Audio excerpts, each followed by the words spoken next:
Be confident about your customer service, about your team. Make sure you're all on the same page about the messaging and all the communications you're spreading out there. Hello, everyone, and welcome to the Fit to Grit cast. This is our hybrid newsletter, podcast, video series that we put out every week with interviews and individual casts where we talk through all those visionary ideas that come to us during our normal daily activities. Again, I'm your host, Zach Coleman, and today we're going to talk about something a little bit different. As you're aware, this is our foundational series. I want to talk about all those kind of foundational elements that go into being a leader from the marketing side as a marketing consultant. And today I want to talk a little bit about, from a service perspective, reputation management. A lot of us come through this pain where, and I know I did, where we deserve to be seen. We deserve to be heard as an organization and as an individual.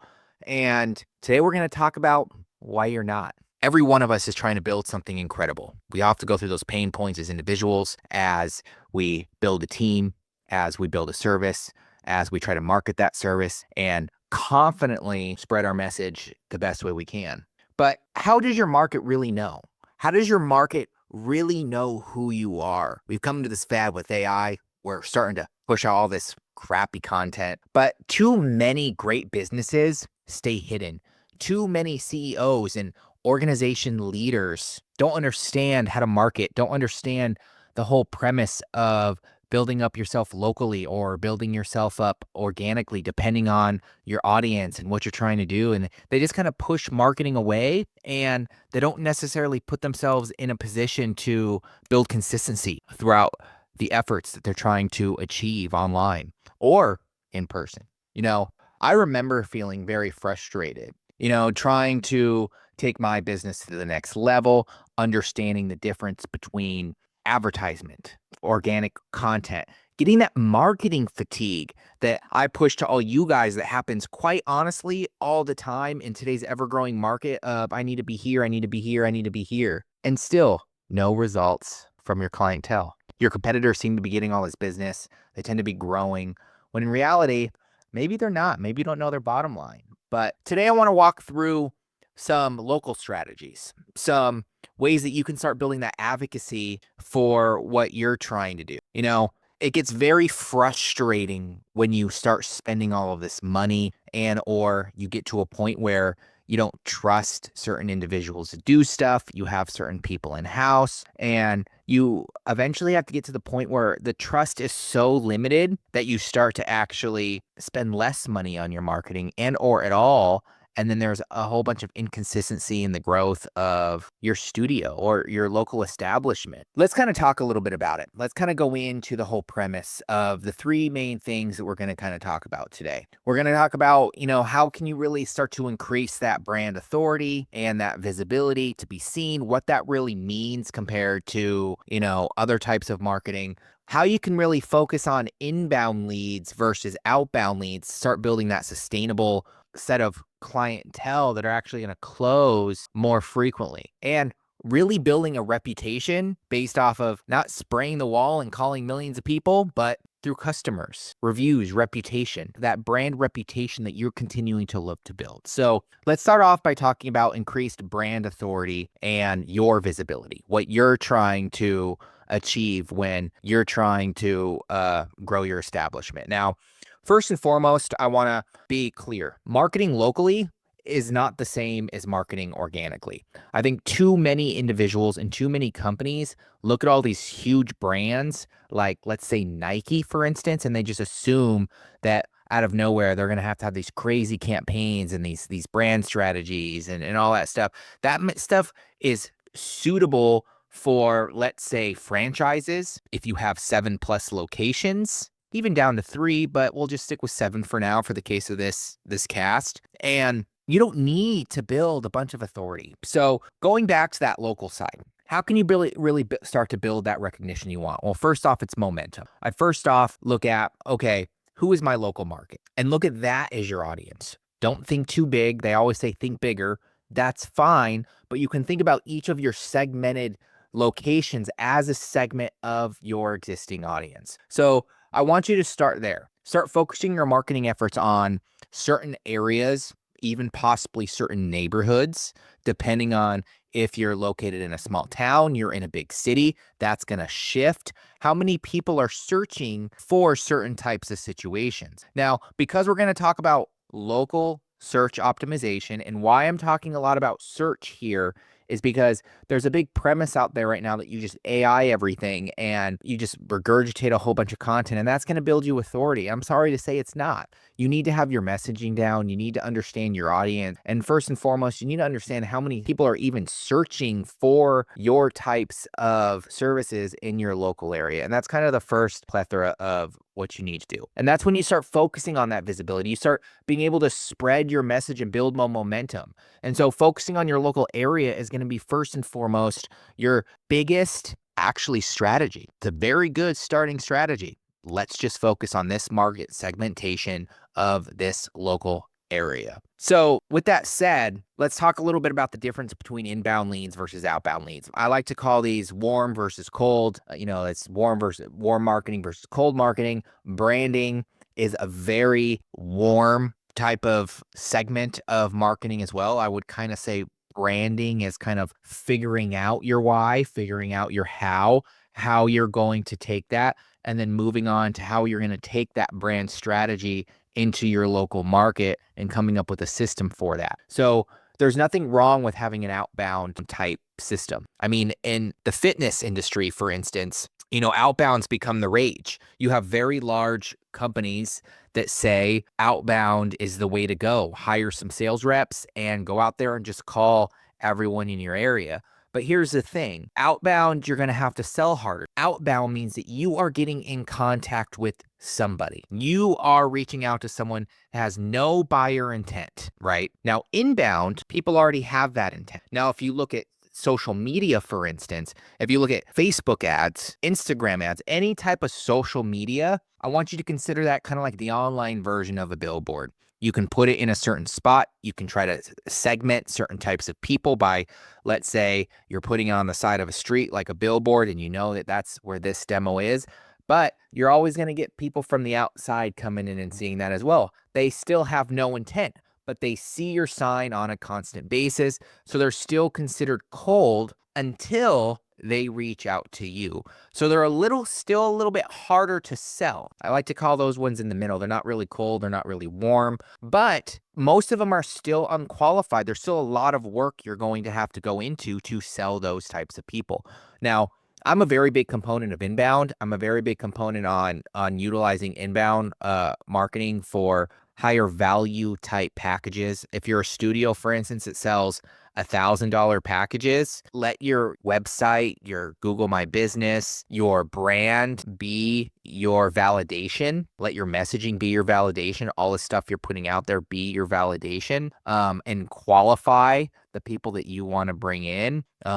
And focus a little bit more on that warm marketing approach through inbound leads. Now, this is much more going to be more of a strategy type cast instead of more of a tactic type cast, because to be honest, I think a lot of people out there, there's enough content out there where you can listen to that's going to be like, oh, we need to use these keywords here, or we need to do this. But you know what? The shifting of everything is moving so fast in marketing right now that tactics tend to fall short and have no real authenticity behind them if you're just listening to what other people do. So you kind of have to figure out your own tactics. But I can give you some strategies to kind of help you get started in understanding how to do this. So let's really focus our last point for this video on reputation. How does your reputation speak for itself? Now, you're going to have three really cores here. You're going to have your connection side. So how do you connect with your existing audience? So leverage your existing customers as a strategy. Leverage them to, let's say, get reviews for you. Create a campaign to not just get reviews, but leverage your existing audience or your members to become your advocates to bring more people in. They're going to be the ones that have the same values. They're going to have friends that have similar values as them. And if they already match your values of your studio, you're going to bring in like-minded people. It's the whole concept of, hey, if you bring someone in for free to do a free challenge and they bring a friend to do the free challenge, you're going to get more people that want things for free because that's what they value, right? But if you start to bring in people that already are part of your studio, are part of what you're doing from a local perspective, and you just have them give you a Google review, you're kind of killing two birds. One, you're building reputation. Two, you're positioning yourself with great customer service under the services that you are providing. Three, you're providing the search result to show that reputation to move you up in the rankings. And so that is kind of a strategy. But what you could do even further than that is you could start to take your existing members and you can twofold that. Take your existing members and build a reach out campaign where you don't just ask for a review, but you also give them a free gift. You say, hey, we love a review for what we're doing here. And if you're willing to give us a review, we're willing to give you 1 month for free if you bring a buddy in. You're not necessarily asking them to bring a buddy in that they're going to have to pay. You're kind of saying, and you're kind of pushing them to leave a review because that should be no longer needed as a selling factor because they already care for your studio. They're part of those values. So start to think about it that way and create a campaign where you start to reach out to 5 members a day, asking them for a review and to bring a friend in. Now, the second component I want to talk here about reputation in general is confidence. If you've watched my TEDx, you might have seen this is one of our pillars. And it really comes down to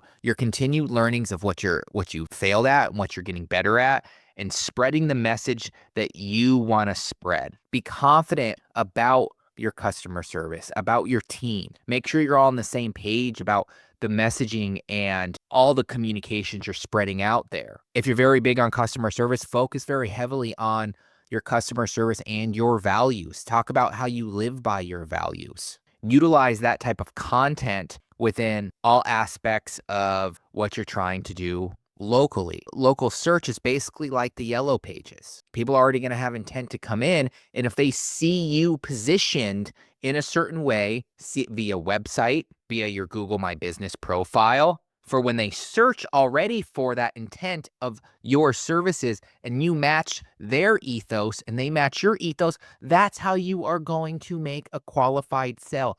The qualification comes through your positioning, not through calling a million people. The way you position yourself in a market will dictate your community growth. So right now, number one, we talked about how to get reviews in a kind of a strategy that you can utilize your existing audience to double. 2, your positioning. 3, I want to talk about contribution. Now, contribution can come in many forms, right? And if you're really good at a certain service or a certain aspect, that is how you're contributing. That comes down to understanding the price points of your service and your offerings compared to high, low. Does it mean you price lower? No. Does it mean you price higher? No. It means that you are contributing to your specific audience. You know your audience. You want to contribute to this world and to them. So contribute. Be able to do the necessary tasks of understanding your audience, learning your audience, learning who they are, the who of your brand. And that just doesn't come from your audience externally. That also comes from your audience internally. What do I mean by that? We talked about customer service earlier, your employees, and that is kind of a community brand from those 3 aspects. So that would be number 3. How are you representing yourself and contributing to your audience? You know them enough that you know how to communicate with them, and you want to communicate with them. You want your offers to match them. I'll give you a story here. I had a call with a recent studio owner. They sell $1,000 packages. Probably brought it up earlier. And they came to me, and the first thing they said is, I'm getting a whole bunch of crappy leads. Everyone will use it for crappy leads. So what do I first do? Go to their website. I want to look at their brand. I want to look at what they have right now before I have a call with them. And I looked at my wife, funny enough, and I asked her, I'm like, what is the first thing that you notice when you look at the positioning of this brand? Without knowing anything about them, without going deeper into the research that most clients do. She said, they seem very approachable. Do you think approachable is the type of feeling you want to give someone who's selling $1,000 packages? No wonder they're getting unqualified leads. They're coming off as unapproachable. I mean, they're coming off as approachable. So everyone thinks that, oh, they match what I want and they're very approachable, so let me go in. Does that mean that you're being mean with them? No, it just means you have to communicate from all aspects the values and the vision that you're trying to determine. Your price point is not matching your image. You're not contributing effectively. So how do you contribute effectively? Like we said, if her audience is really to help, maybe she has to take a step back on her pricing, understand her audience, and if her audience take a step back in pricing, or vice versa. She needs to look at the messaging that she's providing, the communication of her visuals, the communication that she's confidently trying to spread to her audience, and don't make it approachable. Maybe she has to focus much more luxurious. So she knows, hey, this company isn't going to have the price point necessary. You're weeding out the unqualified through visuals, through the communication that you're providing, not necessarily just getting millions of people to have a conversation with you. And I think this is where plethora of people miss out on the warm approach. They don't understand how important it is to communicate who you are and who you're trying to serve in an appropriate manner, and understanding how that correlates with your offers. So that last one there was contribution. We talked a little bit about how you can really build a connection with yourself, with your audience, how that really contributes down to leveraging your existing customer service and or team to get reviews and leverage to bring more people of value into your organization. We talked number 2, we talked a lot about the confidence, how to confidently spread your message, know what you're spreading. Long story short, don't just throw up words on your wall. Don't just create something that has no meaning. Lead by example and learn and understand and live confidently through the messaging and the communication that you're spreading to the world. And number 3, contribution. Understand your audience and how you're communicating to them to understand if you're going to qualify them. I think that's it for this video. This was another episode of the Fit to Grit cast.